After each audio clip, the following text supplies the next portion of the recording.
Kobalandi, ya magazine d'actualité Christian Chevaux, Biscanyoso, Oyo, Gozuli Bakou, Yakolanda Biso, Mokolo, Yalelo. Nous sommes aujourd'hui lundi le 13 juillet 2026. Bienvenue à ce nouveau numéro. Panique, ils ont ma casse, hein? Panique, ils ont ma casse, n'a qu'un ennemi.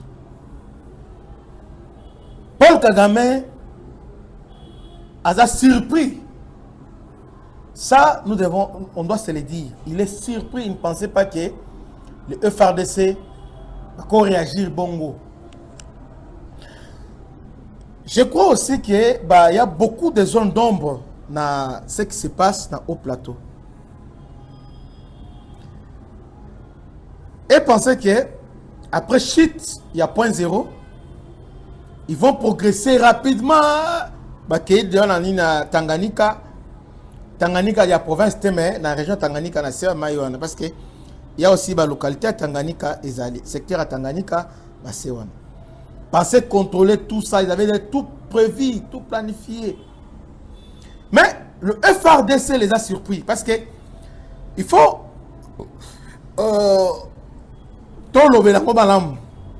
point zéro, c'est stratégique, mais besoin on a totalité na yangote. Besoin de contrôle pensa totalité. Il y a point zéro. Ils n'ont pas. Le contrôle total, il y a point zéro. Ça, c'est un. Et de deux, il y a une localité là. Ils ont bombardé la localité. Ils pensaient que à Mangomba Kende, alors, bah stopper Bang. Ils ont voulu maintenant passer par la force aérienne. Bah, drone a bombardé. Mais là encore, ils ont perdu 3 drones. Alors, vas-y maintenant, Zela qui poupe. Arrivé là-bas, on les a piégés. Le FRDC a venu dans le village.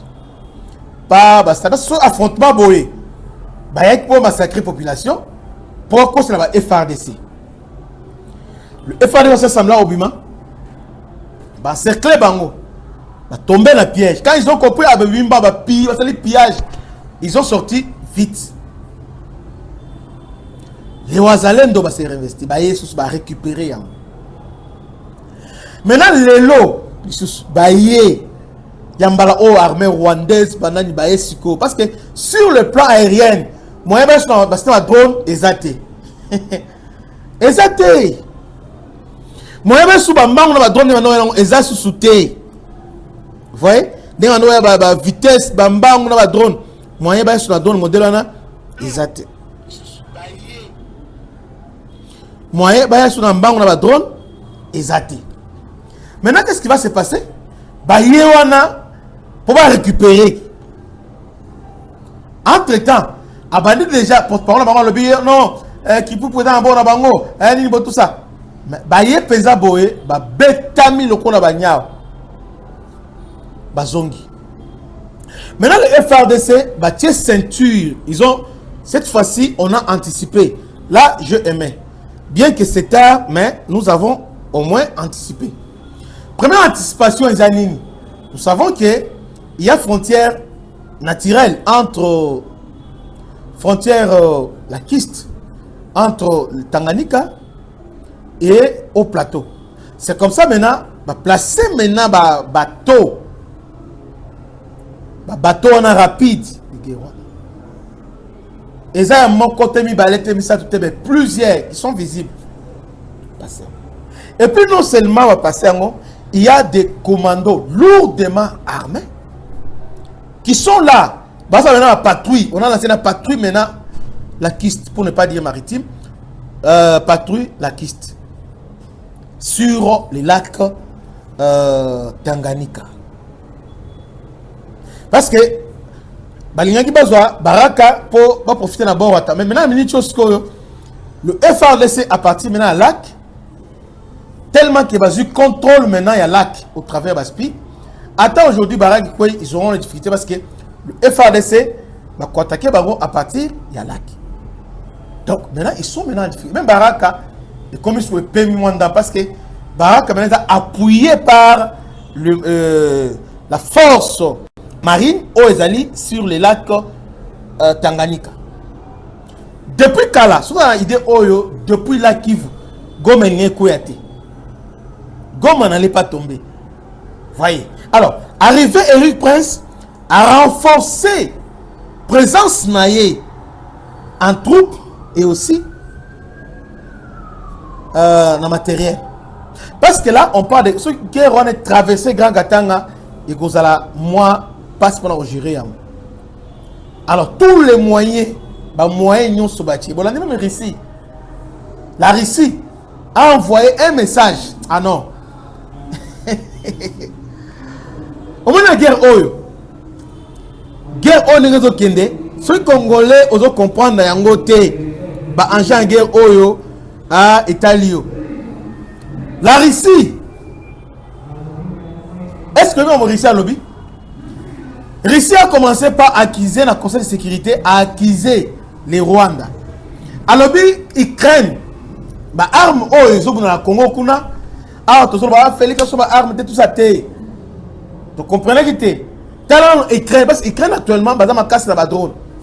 Or ba drone nyonso oyo il y a des américains, des français, des Ukraine. Donc la France qu'est-ce qu'ils font? Ba tindi yango na Ukraine, Ukraine maintenant va cheminer encore. Na ba mercenaires wana français wana da c'est destiné na Ukraine bazoya a. Maintenant les Zambie ala la kate.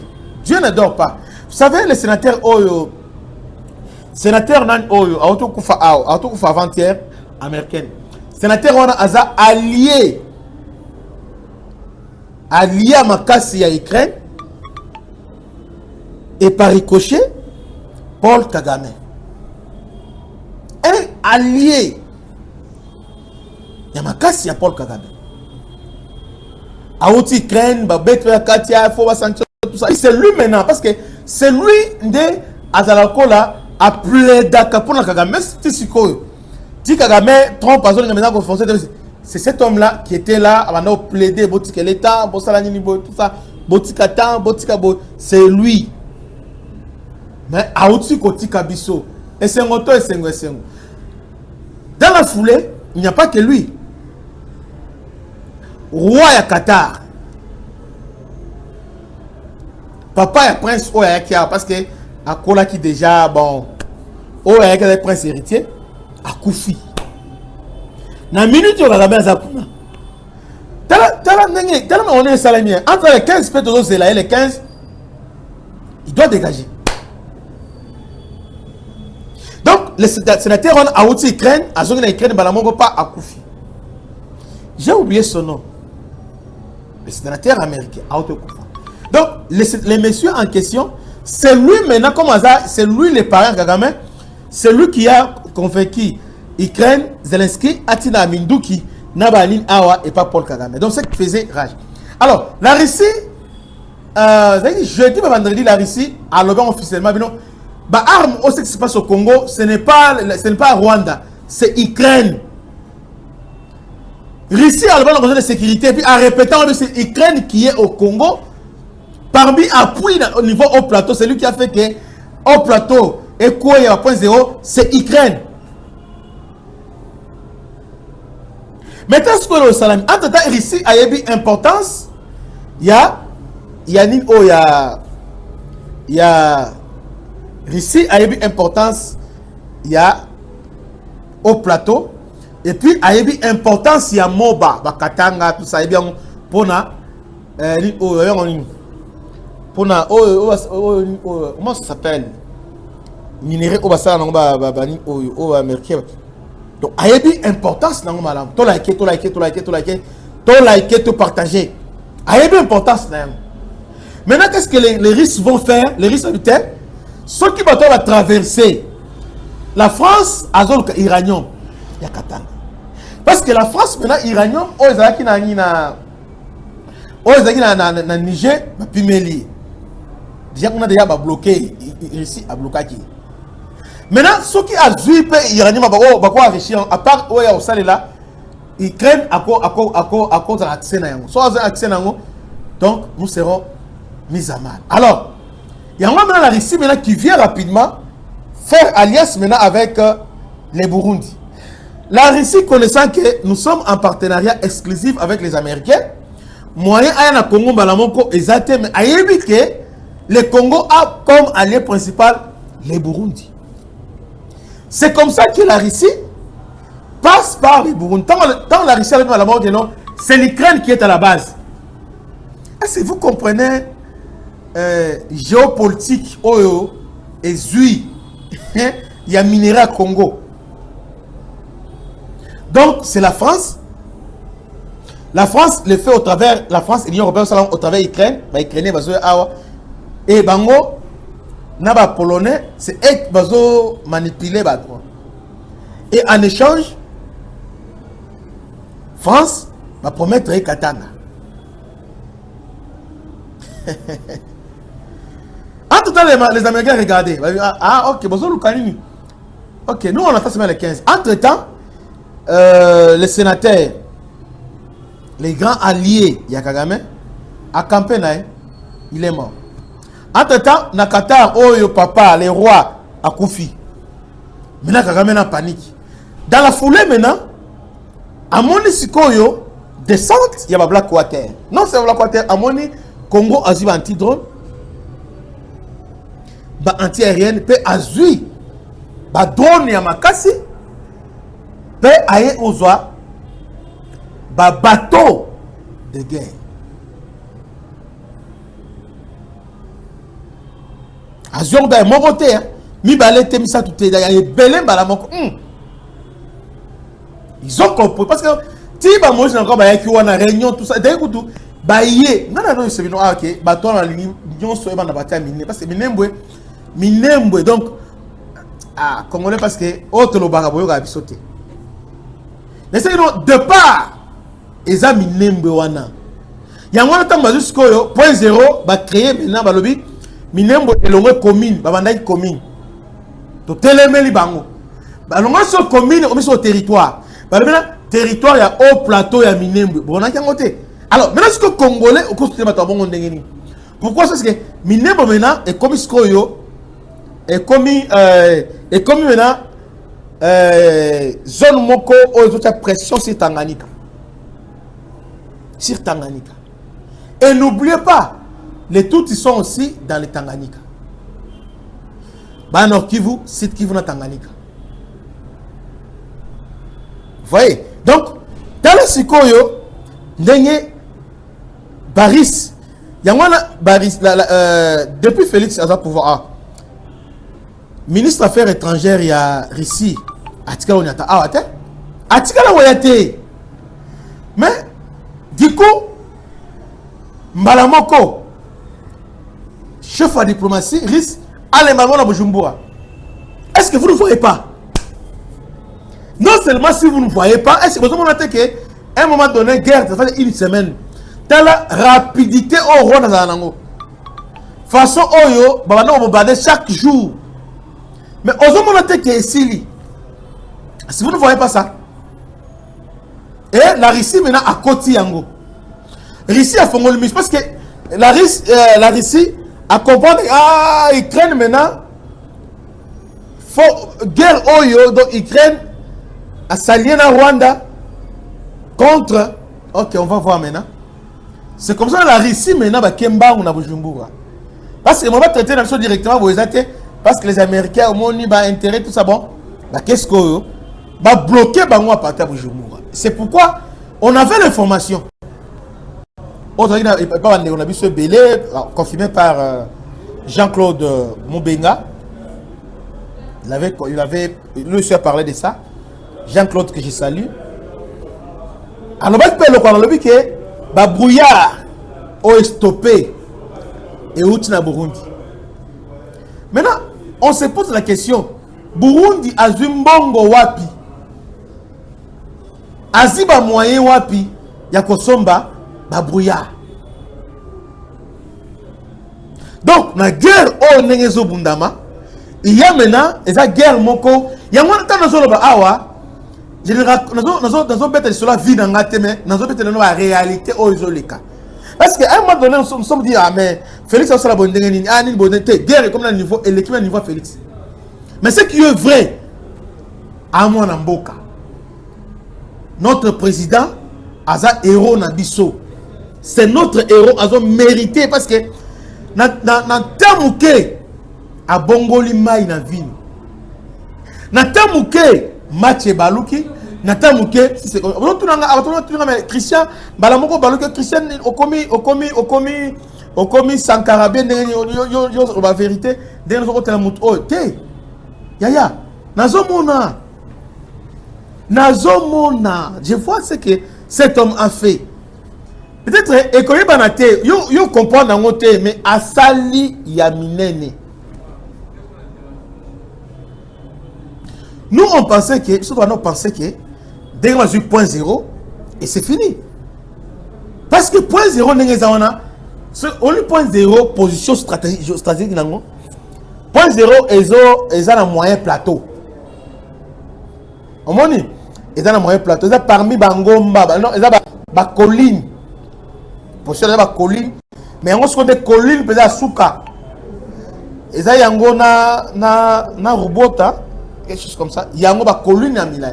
Alors yango sikoyo est dans le carrefour. Uvira Bijombo Mwenga yango na Mwenga et puis Fizi. Et puis à partir de point zéro dans facilité maman Baraka. Or Baraka ils ont la Tanganyika. Baraka déjà ils sont sur Baraka tout comme Uvira dans la lac Tanganyika. Donc point zéro sur point zéro. Bon, je vais bien expliquer ça. Là où magie à Tshisekedi, place où on a bêté mon président. Mon président. Parce que sur le point zéro, et ça verrou à Makassi. Tous les villages autour, c'est de facto effet quoi. De Baramoko, protection. Moulima, village Mowezawana, ils ont la même valeur ils ont bossé comme bon yango. D'ailleurs les FADC sont là pour préparer une place là.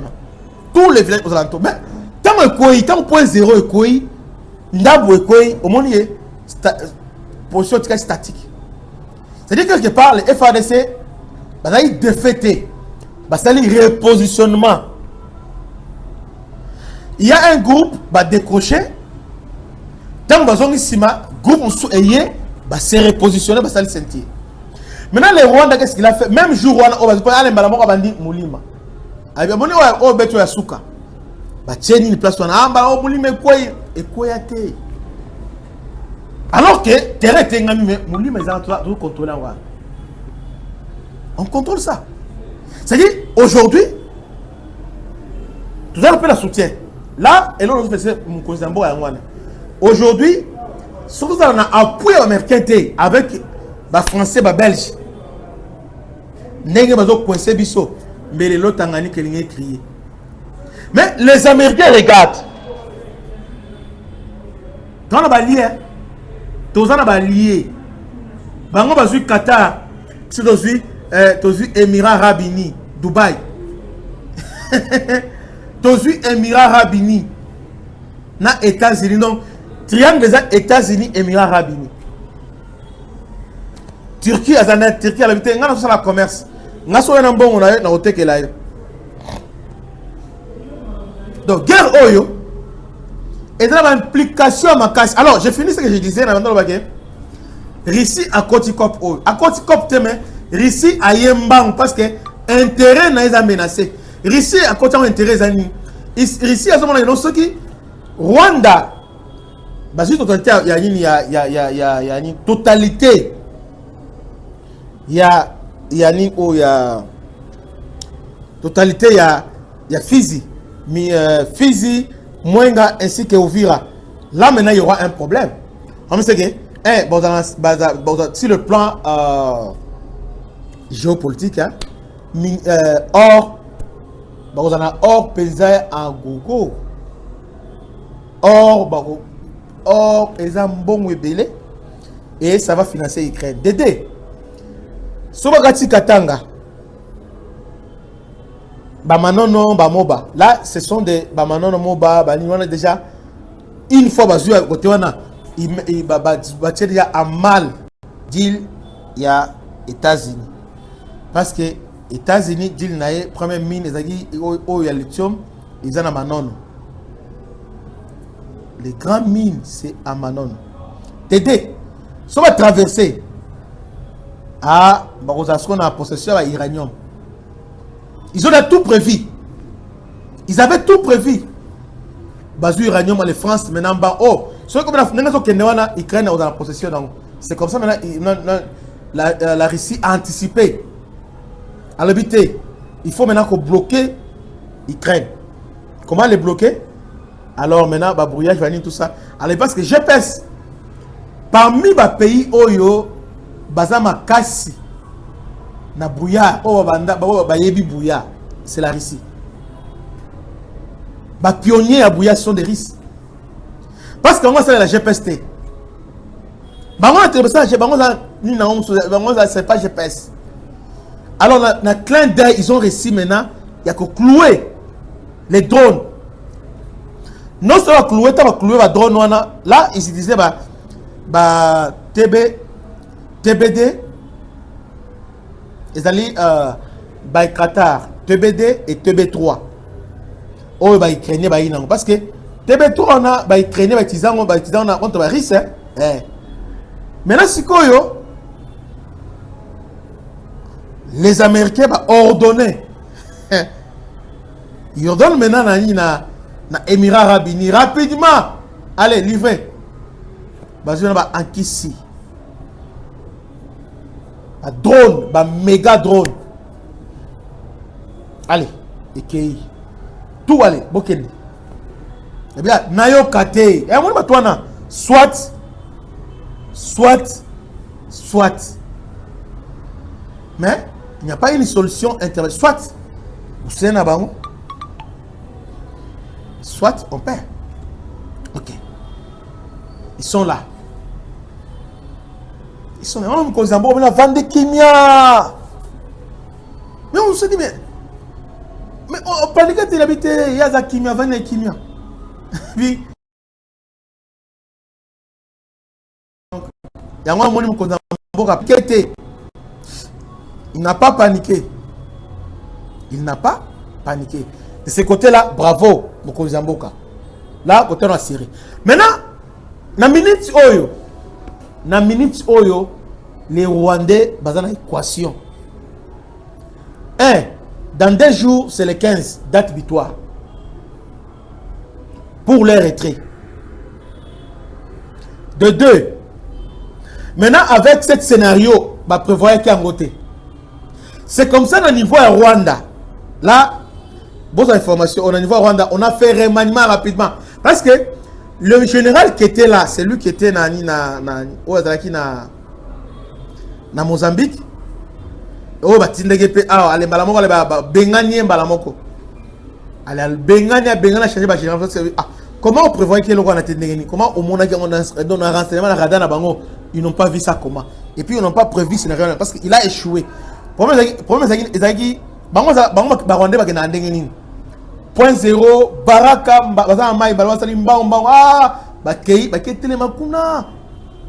les Rwandais ne défendent jamais mboka na kati ya mboka to bien ngoki bango so bazui bakomi bazui mikenge ba utana mikenge te bazati bazui bani baketele mana mais pour ça batebi wana ndeni mayeli to démontrer bango que nous sommes une grande nation. On ne se moque pas des Congolais. Maintenant, les problèmes, nous avons tout ça. Tout ça, nous avons va changer votre sika. Votre confiance des hommes capables. Il y a qu'à imaginer ce scénario. Parce que quand vous allez faire le plan contre-offensif, au bout de la sikoyo, et dans la contre-offensive, circonstancialité. Ou bien qui vous dit et un plan mûri pour vendre, pour étudier donc tenants et les aboutissants pour étudier ce plan A scénario ça bosso que boto une place bosso va réagir boye plus aucun de boye si on va réagir dans denga boye on va partir donc faut regarder tout faut avoir toujours un plan de secours sauf que et que bango to que par notre bandi attaque bango bazui population en otage. Qu'est-ce qu'on va faire? À ce moment-là, tokende boy. Alors, maintenant, il faut éviter que Bokei, Botelemité. Il faut aller bon temps Rwandais. Quand vous